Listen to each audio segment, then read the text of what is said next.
In recent weeks, President Donald Trump has mounted a robust defense of his administration's economic stewardship amid mounting market turbulence. What began as a display of resolve in pursuing a tough stance on trade has instead sparked alarm across corporate America and prompted some of the nation's most influential retailers to issue urgent warnings. This report examines how the tariffs intended to protect US industries have instead eroded trillions in shareholder value, disrupted critical supply chains, and set the stage for a literal run on supermarket and retail shelves. Since the inception of the so-called tariff war, every major publicly traded American company has experienced significant losses in market capitalization. Wall Street has witnessed a rapid exodus of capital, amounting to trillions, shuffled off corporate balance sheets in a matter of days.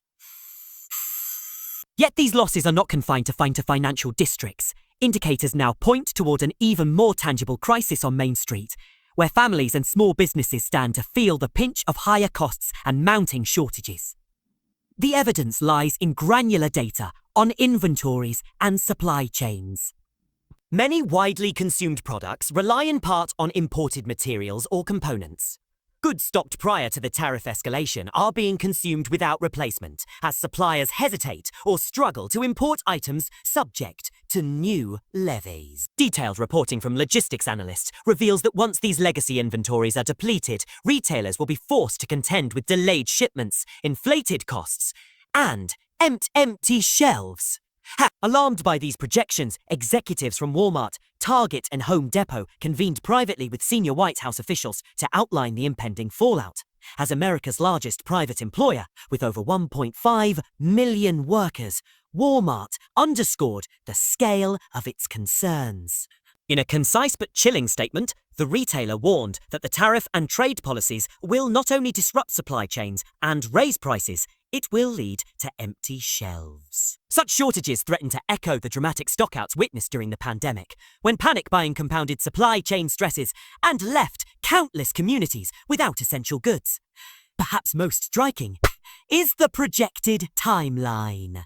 According to internal retail forecasts, empty or severely depleted shelves could emerge in as little as 2 weeks. At that point, consumers nationwide, many unaware of the policy debates unfolding in Washington, will confront a stark reality. Basic household and grocery items simply won't be available. The political implications for the Trump administration are profound. An abrupt cessation in product availability could erode public confidence and weigh heavily on approval ratings, particularly after promises to stabilize prices and invigorate the economy. So, within the White House, the debate has grown increasingly fraught. President Trump, known for his hardened posture in trade negotiations, has repeatedly invoked the principle of never retreating from a fight. Yet some of his trade advisors, including Peter Navarro, have privately signaled the unsustainable nature of continued escalation. Leaks suggest dozens of prospective deals were in the pipeline, claims that have yet to materialize in any formal agreement. The absence of announced breakthroughs has eroded the credibility of the administration's market briefings and invited skepticism regarding the durability of its strategy. Meanwhile, investors have been subjected to extraordinary volatility. And it is not uncommon now to witness daily swings of 1,000 points on the Dow Jones Industrial Average, with alternating surges and plunges tied directly to tariff headlines. The fund managers confess exhaustion and urge for a definitive policy direction. Conservative economists, historically more sympathetic to tough trade stances, have publicly rebuked the tariffs as the greatest economic threat currently facing the country, a stark indictment from outlets aligned with the administration's ideological allies. Despite the bluster, reports are circulating that the administration is considering a rollback of its most punitive measures. According to the Wall Street Journal, discussions are underway to reduce China-specific tariffs to between 50% and 65%, a significant de-escalation from the current level. Such a move would mirror past instances in which the president paused certain levies or backtracked on threats against the Federal Reserve's leadership. Yet key questions remain. Will any reduction be substantive, and can it restore confidence before the 2-week deadline elapses? Beyond the immediate economic ramifications lies the broader issue of brand erosion. Billionaire investor Ken Griffin warns that America's global reputation, once synonymous with stability and innovation, is being tarnished by policy uncertainty. Griffin emphasizes that the United States transcended its identity as merely a nation to become a universal symbol of financial and military strength. Continued tariff skirmishes threaten to reprise a diminished image on the world stage. A similar dynamic has played out in the administration's reliance on high-profile private sector figures. Elon Musk, initially tapped for his technological prowess to advise on regulatory reforms, has found his influence curtailed amid factional disputes within the White House. Tesla's performance underscores the peril of moonlighting in governance. Shares are down approximately 41%, reflecting a 70% drop in sales since inauguration. Polling data reveal that roughly half of Americans now view both Musk and his company unfavorably, a stark reversal from earlier acclaim.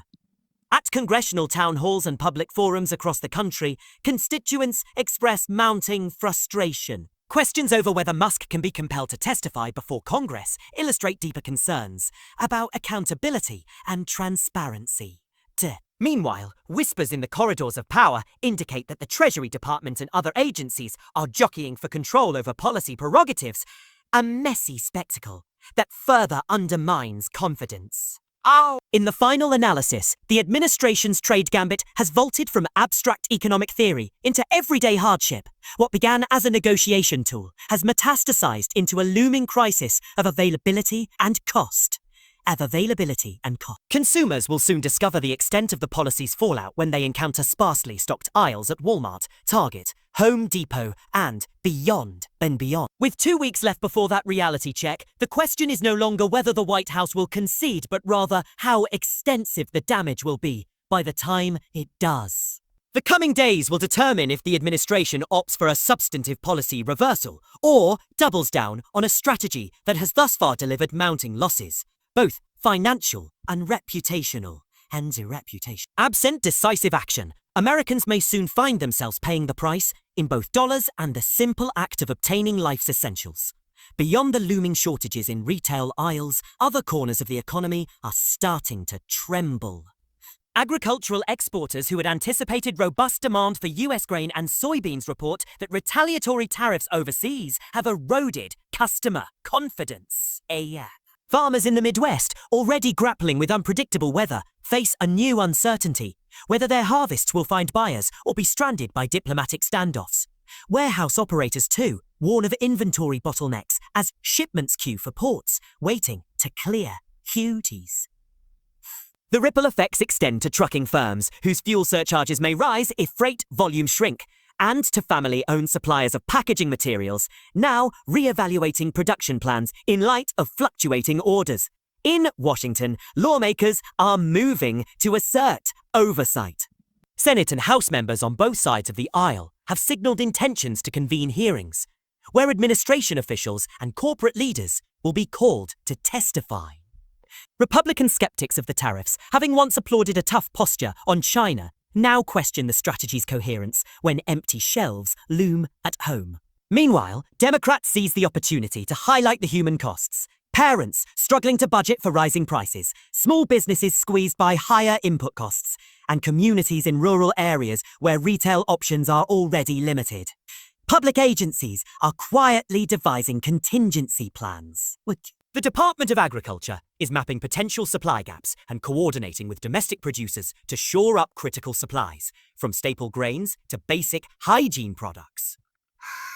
The Federal Emergency Management Agency is updating its logistical playbook in case localized shortages trigger panic buying or civil disturbances. Though these preparations remain behind closed doors, they underscore the gravity of the situation. What began as a negotiation tactic now demands crisis management. Internationally, US trading partners are recalibrating their own strategies. The European Union and Japan, observing the volatility, have expanded trade agreements among themselves, seeking to sidestep American levies.